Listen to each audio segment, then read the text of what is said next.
Hello दोस्तों, उम्मीद करते हैं आप सब बढ़िया कर रहे होंगे, है ना। और मस्त और तंदुरुस्त होंगे।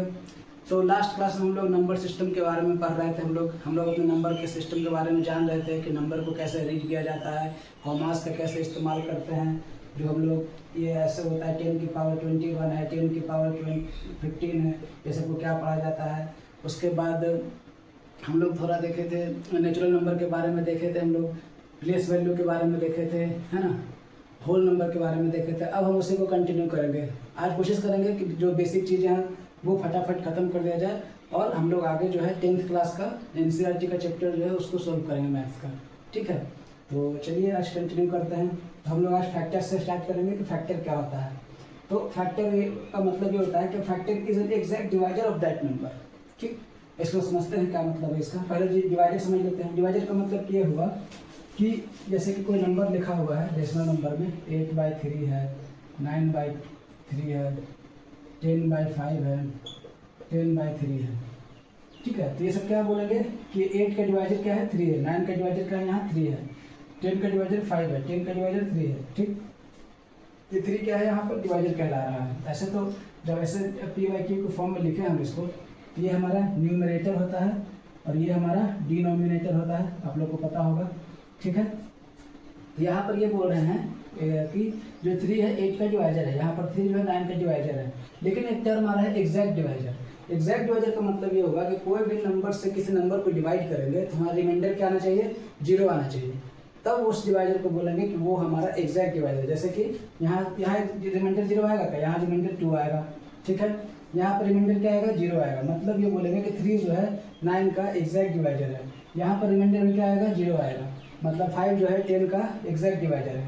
यहाँ पर रिमाइंडर कितना आएगा, 1 होगा। मतलब 3 डिवाइजर तो है लेकिन एग्जैक्ट डिवाइजर नहीं है। ठीक है, तो क्या मतलब है, factor is an exact divisor of that number. कोई भी नंबर का फैक्टर क्या होगा, जो भी उसका डिवाइजर होगा लेकिन एग्जैक्ट होगा तो वो उसका फैक्टर कहलाएगा। एग्जाम्पल के तौर पर देखते हैं हम लोग।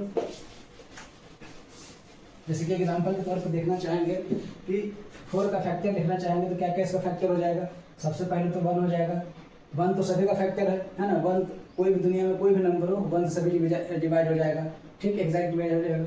अगर 1 से डिवाइड करेंगे तो रिमाइंडर 0 आ रहा है ना, इसका और क्या फैक्टर होगा, जो एग्जैक्ट होगा 2 होगा। 2 से डिवाइड करेंगे तो भी रिमाइंडर 0 आएगा। और क्या हो सकता है, 4 हो सकता है। बस खत्म। मतलब 4 के कितने डिवाइजर हो गए, 4 के कितने फैक्टर हो गए, एक 1 हो गया, 2 हो गया, 4 हो गया, 3 फैक्टर हो गए। उसी प्रकार से अगर 6 का देखना चाहेंगे तो 1 भी हो जाएगा, 2 भी हो जाएगा, 3 भी हो जाएगा, 6 भी हो जाएगा। 5 का देखना चाहें तो क्या होगा, 1 होगा और ओनली 5 होगा। बस वही होगा, और कोई इसको नंबर से डिवाइड नहीं कर पाएगा। तो हम लोग क्या देख पा रहे हैं, अब थोड़ा सा इसको थोड़ा डिटेल में देखेंगे। थोड़ा सा मल्टीपल के बारे में देख लेते हैं, फिर दोनों को साथ में डिटेल में देख लेंगे, कंपेयर करके देख लेंगे। ठीक है, तो मल्टीपल क्या है भैया, तो पढ़ लीजिए इसको। It is the product of 10 when the given number is multiplied by integer, है ना। जैसे कि मल्टीपल का मतलब ये हुआ सिंपल, उसको तो हम लोग बस डेफिनेशन के तौर पर लिख दीजिए। मल्टीपल का मतलब हुआ जैसे कि मल्टीपल ऑफ 9 का मल्टीपल हम लोग देखते हैं। तो सिंपली क्या, इंटीजर से मल्टीप्लाई करते जाना है 1 से, है ना। पहले 1 से मल्टीप्लाई करेंगे तो क्या आएगा, 9 आएगा। 2 से मल्टीप्लाई करेंगे 18 आएगा। 3 से मल्टीप्लाई करेंगे 27, फिर 36। ऐसे ही क्या होगा, बढ़ता जाएगा। उसी प्रकार से 2 का मल्टीपल देखेंगे तो पहले 2 ही होगा, फिर 4 होगा, फिर 6 होगा, फिर 8 होगा, बढ़ते जाएगा। अब ये देखना है कि यहाँ बोल सकते हैं कि 8 जो है 2 का मल्टीपल है, 10 जो है 2 का मल्टीपल है। ठीक, तो अब ये देखना होगा कि एक और चीज़, फैक्टर हम लोग देख रहे थे, फैक्टर की बात कर रहे थे। जैसे 4 का फैक्टर लिखना था तो क्या लिखे थे, 1 लिखे थे, 2 लिखे थे और 4 लिखे थे। एक चीज़ गौर कीजिएगा, ये गौर करने वाली बात है कि हम लोग जब 4 का फैक्टर लिख रहे हैं तो एक लिमिटेड दिखा रहा है ना, जहाँ पर मात्र 3 ही है, ओनली 3।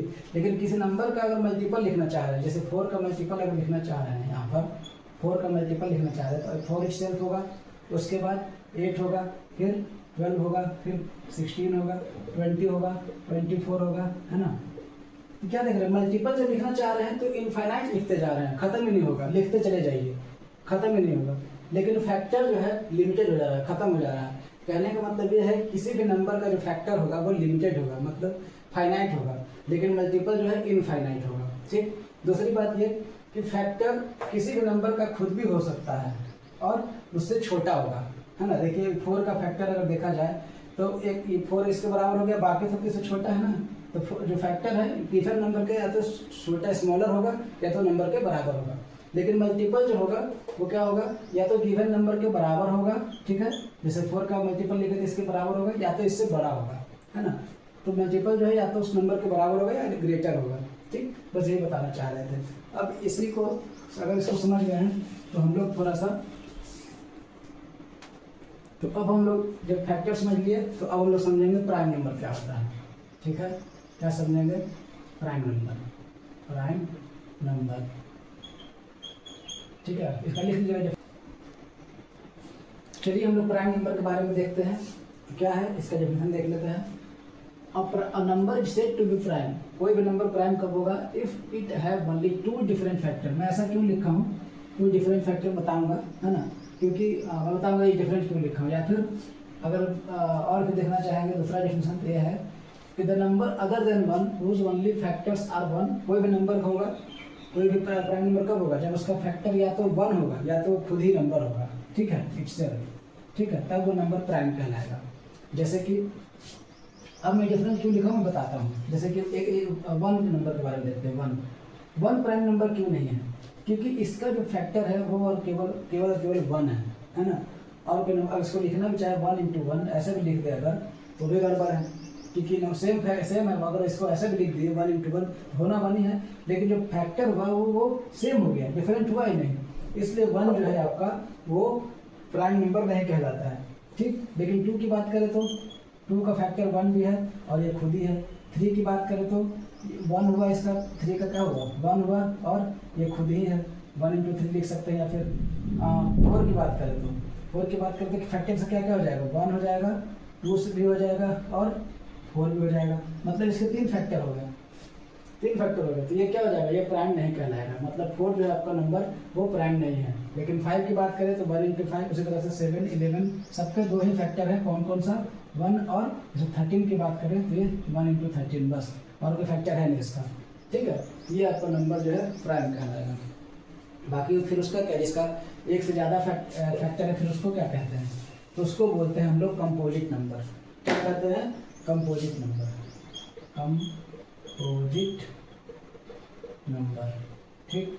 ये एन का मतलब है नंबर में लिखा हूँ, ठीक है। नंबर्स लिखूंगा तो मैं NO ऐसे कर दूंगा तो नंबर हो जाएगा, ठीक है। लेकिन आप लोग पूरा लिखिएगा, ठीक। तो कंपोजिट नंबर क्या हुआ, वैसा नंबर है ना, the number is said to be composite whose factor is more than 2, या फिर एटलीस्ट 3 फैक्टर तो होना ही चाहिए, 3 डिफरेंट फैक्टर, ठीक है। तो वो क्या कहलाएगा आपका कंपोजिट नंबर। एग्जाम्पल के तौर पे देखा जाए तो कौन कौन सा, 4 हो जाएगा। 4 के कौन कौन से फैक्टर है, 1 भी है, 2 भी है, 4 भी है, 3 डिफरेंट फैक्टर आ गया या 3 फैक्टर आ गया, ठीक। 3 फैक्टर हो गया, ठीक है। उसके बाद 5, तो ये तो आपका प्राइम हो गया। उसके बाद 6 का मतलब क्या, 1 भी इसका फैक्टर है, 2 भी है, 3 भी है, खुद 6 भी है, ठीक है। ये आपका कहलाएगा कंपोजिट नंबर, राइट।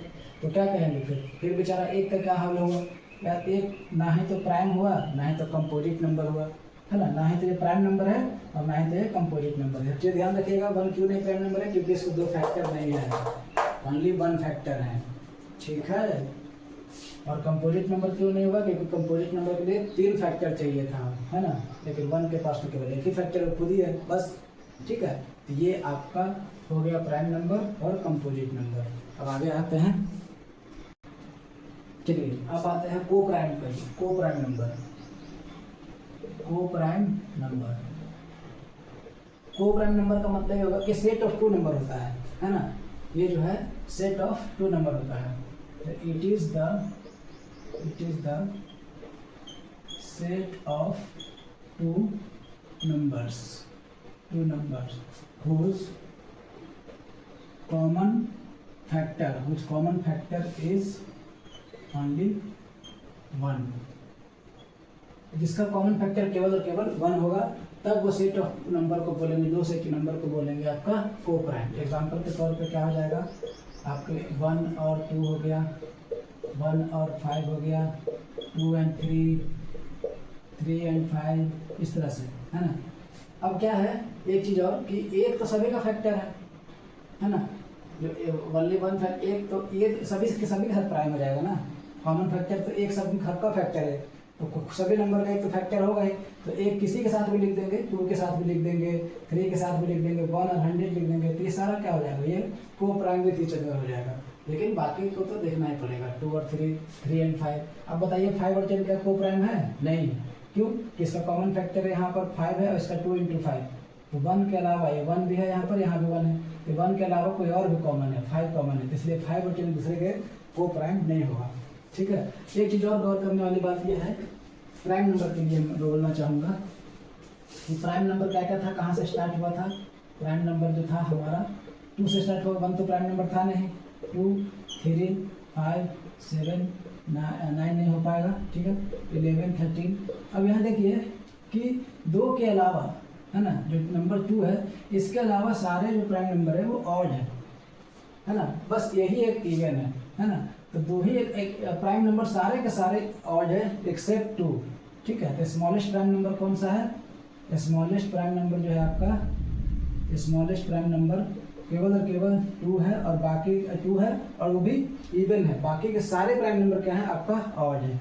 ठीक, ऑड इवन तो जानते होंगे ना, ऑड नंबर और even number. Odd number simply क्या है? ऑड नंबर जो 2 से डिवाइड पूरी तरह से ना हो सके, है ना, जो 2 का डिविजिबल ना हो। जैसे एग्जाम्पल के तौर पे क्या हो जाएगा, 1 हो जाएगा, 3 हो जाएगा, 5, 7, 9, ये तो ऑड नंबर हो गया। और इवन नंबर क्या हो जाएगा? इवन नंबर जानते हो आई थिंक, है ना, इवन नंबर जो 2 से पूरी तरह डिवाइड हो जाए, जैसे कि 2, 4, 6, है ना, 8, 10, ये सब क्या है आपका इवन नंबर। आई थिंक ये जानते हो मेरे ख्याल से, ये तो बहुत सिंपल था, जो कन्फ्यूजन था मैं वो सब बता रहा हूँ। ठीक, अब एक आता है इसी में, एक आता है परफेक्ट नंबर। एक हम लोग परफेक्ट नंबर के बारे में जान लेते हैं कि परफेक्ट नंबर क्या होता है। तो परफेक्ट नंबर कुछ नहीं होता है, ऐसा नंबर जिसका सारे प्राइम फैक्टर को अगर जोड़ा जाए, ऐसा नंबर जिसका सारे प्राइम फैक्टर को जोड़ दिया जाए तो वो गिवन नंबर से डबल हो जाएगा। एग्जाम्पल तब जाके कहेंगे कि वो परफेक्ट नंबर है। एग्जाम्पल के तौर पे देखते हैं 6 का। 6 का फैक्टर कौन कौन सा है बताइए? 1 हो जाएगा, 2 हो जाएगा, 3 हो जाएगा, 6 हो जाएगा। अब इन सबको ऐड करते हैं तो 1 + 2 + 3 + 6 क्या हो जाएगा? 6, 3, 9, 11 = 12। बताइए तो ये 6 का डबल हुआ कि नहीं हुआ? डबल हो गया, यानी कि therefore 6 is the perfect number. Perfect number कहेंगे, राइट। अब देखते हैं कि ये हो गया। और क्या बोलते हैं, एक और एग्जाम्पल घर पर देखिएगा, आप घर पर निकालिएगा कौन कौन सा है अपने। तो 28 का देख लेते हैं, इसका फैक्टर लिख लेते हैं। 1 हो जाएगा, 2 हो जाएगा, और क्या हो जाएगा? 3 4 हो जाएगा, 7 हो जाएगा, 14 हो जाएगा, और स्वयं 28 हो जाएगा। ठीक है, और कोई तो फैक्टर्स का होगा नहीं। अब इसको जोड़ लेते हैं, ये कितना हो गया? 1 + 2 + 4 + 7 + 14 + 28, ये आपको हो जाएगा 56। देख लीजिए, 12, 19, 4, 23, 2, 26 और 1। ठीक है, तो ये आपका 56 हो गया, यानी 28 भी आपका परफेक्ट नंबर हो गया। लेकिन अगर 5 का देखेंगे तो इसका एडिशन डबल नहीं आएगा, है ना, तो ये परफेक्ट नंबर नहीं है। ठीक है, अब कुछ लोग का कन्फ्यूजन होगा, क्या -1 प्राइम नंबर, सॉरी -2, 1 तो है ही नहीं प्राइम नंबर, -2 प्राइम नंबर है? नहीं भैया, -2 प्राइम नंबर नहीं है। प्राइम नंबर जो है आपको प्लस में होता है।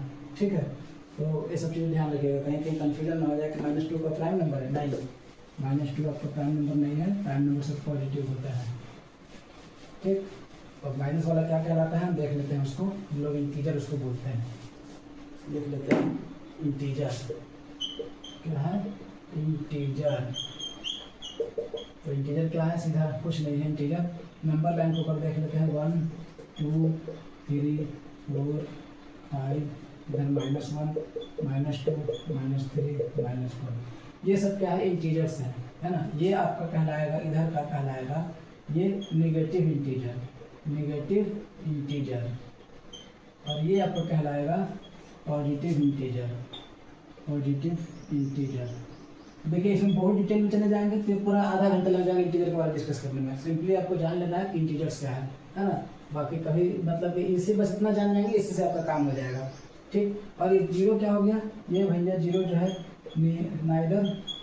Neither positive nor negative, negative integer.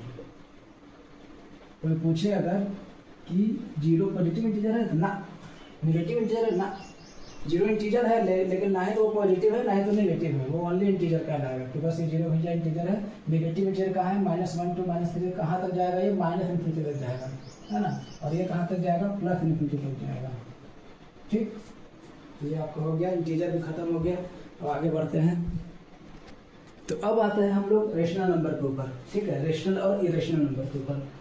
तो रेशनल नंबर सिंपली क्या है समझते हैं, इसको जल्दी समझ लेते हैं कि कोई भी नंबर अगर p/q के फॉर्म में लिखा हो, कोई भी नंबर अगर p/q के फॉर्म में लिखा हो और वेयर जहाँ q is not equal to 0, q का वैल्यू जो है आपका 0 नहीं होना चाहिए, तब जाके वो कहलाएगा आपका रेशनल नंबर। ठीक, एग्जाम्पल के तौर पे 4/3 ये आपका रेशनल नंबर है, 3/4 ये भी रेशनल नंबर है, 7/8 ये भी रेशनल नंबर है। ठीक, लेकिन क्या 8/0 ये क्या हो गया, डिनोमिनेटर, ये न्यूमरेटर ये डिनोमिनेटर, तो डिनोमिनेटर 0 हो गया तो ये रेशनल नंबर नहीं है भैया, ये आपका हो जाता है अनडिफाइंड, ये हो जाता है अनडिफाइंड। ठीक, और ऐसे नंबर के बारे में हम लोग हायर क्लास में पढ़ा जाता है। लेकिन ये सारे क्या हुए, ये पॉजिटिव रेशनल नंबर हो गए, लेकिन ये क्या हो गया, नेगेटिव रेशनल नंबर हो गया।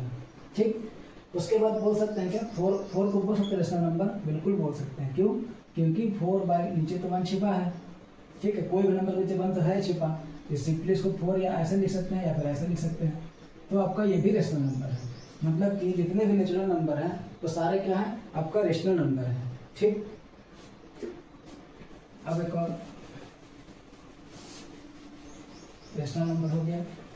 अब थोड़ा सा इरेशनल नंबर के बारे में समझते हैं, उसके बाद फिर इसमें रेशनल नंबर थोड़ा सा और उसमें कंसेप्ट आएगा। अभी थोड़ा सा और देखेंगे उसको, पहले इरेशनल देख लेते हैं क्योंकि इसको देखने के बाद ही और ज़्यादा क्लियर होगा। इरेशनल नंबर में क्या देखना है, वैसा नंबर जो p/q के फॉर्म में नहीं लिखा जा सकता है। ठीक, p/q के फॉर्म में नहीं लिख सकते हैं, वो आपका इरेशनल नंबर होता है। एग्जाम्पल के तौर पे √2 √3 ये सब क्या है, इरेशनल नंबर। इसको आप इस तरह से लिख ही नहीं सकते कि इसको ऐसा कर दिए 2/3 कर दिए, चाहे इसको 3 ऐसा कुछ कर दिए, फिर लिख ही नहीं पाइएगा। ठीक है, इसको समझते हैं डिटेल में। देखिए जैसे कि √2 है, अब √2 का जब वैल्यू कैलकुलेट करेंगे, है ना, आप लोग करके देखिएगा या फिर कैलकुलेटर में, वैसे डाल के मत देखिए कैलकुलेटर में, और लेकिन खुद से कैलकुलेट करिएगा। अगर बैच की थोड़ा मेहनत करिएगा तो ये आपका आएगा 4 1 4 2 1 3 ऐसा कुछ आ रहा है जो कभी रिपीट नहीं हो रहा है ना। देखिएगा तो इसको आप कभी लिख ही नहीं पाइएगा ना कि ऐसा कुछ लिख दें कि 2/3 लिख दें तो इसका कुछ वैल्यू, सॉरी 3/2 लिख दें, 3/2 लिख दें तो ऐसा कुछ वैल्यू आ जाएगा, आएगा ही नहीं। इसको इसी फॉर्म में लिखना पड़ेगा, इस फॉर्म में लिख ही नहीं पाएंगे। उसी तरह से √3 का देखेंगे तो ऐसा कुछ आएगा। ठीक है, लेकिन 22/7 को देखेंगे तो देखिए यहाँ पर 142857 के बाद फिर 142857, ये क्या रिपीट कर रहा है, एक 6 इंटीजर के बाद ये क्या हो रहा है, रिपीट हो जा रहा है। 6 डिजिट के बाद, सॉरी 6 डिजिट के बाद ये क्या हो रहा है, रिपीट हो जा रहा है ना। यहाँ के बाद मतलब इसको ऐसा कर सकते हैं, एक रेकरिंग के रूप में लिखे तो यहाँ पर ऐसा कर देंगे सिंपली, अगर इसको नहीं लिखना होगा तो। ठीक है, ये 22/7 जो है ये रिपीट कर जा रहा है ना, तो ये आपका कहलाएगा रेशनल नंबर। लेकिन अगर पाई का वैल्यू जो है ये आपका, देखिए यहाँ पर 2 मैच करेगा 2 बार, उसके बाद ये कहीं रिपीट हो रहा है क्या, कहीं रिपीट नहीं हो रहा है। जो पाई का वैल्यू कैल्सियम में डालकर देखिए कैलकुलेटर में, तो इस तरह की ये वैल्यू आएगा, तो ये इन दोनों मैच ही नहीं करेगा। तो फिर कुछ लोग का डाउट आएगा कि फिर हम लोग क्यों सोल्व करते हैं। अब बचपन में पढ़े होंगे कि हम लोग सर्कल वाले प्रॉब्लम सोल्व करते हैं तो पाई की जगह पर 22/7 लिख के हम लोग सोल्व कर देते हैं। ठीक है, अच्छी बात है, कर देते हैं, लेकिन ये इसके एग्जैक्ट इक्वल नहीं है, ये इसके एग्जैक्ट इक्वल नहीं है, ऑलमोस्ट इक्वल है। देखिए ना, कोई 3.14 यहाँ 3.14 के बाद ये देखिए क्या हो रहा है, मैच ही नहीं कर रहा, एग्जैक्ट इक्वल नहीं। हम लोग कैलकुलेशन को आसान करने के लिए हम लोग पाई को 22/7 लिख लेते हैं, है ना, लेकिन एग्जैक्ट नहीं होता। इसलिए कहा जाता है कि पाई जो है आपका इररेशनल नंबर है, आपका इररेशनल नंबर है, और 22 जो है 22/7 जो है वो आपका रेशनल नंबर है। ठीक है, अब ये पाई का अब इस जन्म कहाँ से हुआ था, शायद किसी को पता भी हो, तो यहाँ से हुआ था कि जब कोई साइंटिस्ट एक्सपेरिमेंट कर रहे थे सर्कल के ऊपर, तो उन्होंने ये देखा कि जो पाई, जो पेरीमीटर है और डायमीटर है, इसका पेरीमीटर अपॉन डायमीटर जो है एक हर सर्कल का एक जगह कुछ आकर के लगभग बराबर हो रहा है, लगभग बराबर हो रहा है, एग्जैक्ट नहीं। एक वैल्यू आ रहा है जो उन्होंने वहां पर टर्म दिया पाई, ठीक है। तो पाई को जो है हम लोग 22/7 करके हम लोग सोल्व कर लेते हैं, लेकिन एग्जैक्ट बराबर नहीं है, ठीक है। तो पाई जो ये सर्कल से आया था, पेरीमीटर और डायमीटर का रेशियो है वो, ठीक है। किसी सर्कल का, कोई भी सर्कल हो, छोटा सर्कल हो, बड़ा सर्कल हो, जब उसका रेशियो लेंगे पेरीमीटर और डायमीटर का, तो वो लगभग पाई के इक्वल होता है। एक नंबर दिए थे जो पाई दिया गया था। इसको सोल्व करने के लिए सिंपली तरीके से हम लोग 22/7 ले लेते हैं और ये हम लोग इसको सोल्व करते हैं, लेकिन ये है नहीं एक्चुअली। 22/7 रेशनल नंबर हो जाएगा और ये आपका पाई जो है इरेशनल नंबर हो जाएगा। आई थिंक इतना क्लियर होगा। तो आज यहीं तक रोक देते हैं। इसके बाद अब हम लोग क्या करेंगे कि 10th क्लास का जो है एनसीईआरटी का चैप्टर हम लोग फर्स्ट चैप्टर से स्टार्ट करेंगे सॉल्व करना। उसका कुछ बेसिक देख लेंगे जो भी 5 मिनट लगेगा। उसके बाद अगर किसी को और भी मतलब रेशनल नंबर के बारे में पूरा डिटेल वीडियो चाहिए तो उसको पढ़ाने में कम से कम 20 से 30 मिनट लगेगा, है ना। तो हम लोग इतना बस जान जाइए कि रेशनल नंबर क्या होता है, रेशनल नंबर। बाकी अगर जानने की इच्छा हो कि रेशनल नंबर के बारे में पूरा डिटेल्स पढ़ना है तो अलग से एक वीडियो बना दिया जाएगा, है ना। ठीक है, तब तक के लिए बाय, थैंक यू, है ना। इसको इमेजिनरी नंबर कहा जाता है, इमेजिनरी नंबर, ठीक है। सॉरी ये हमारा अनडिफाइंड हो जाएगा, सॉरी इमेजिनरी नंबर नहीं, ये हमारा अनडिफाइंड हो जाएगा, ठीक। 8/0 जो हो गया, या फिर 5 कोई भी न्यूमरेटर जो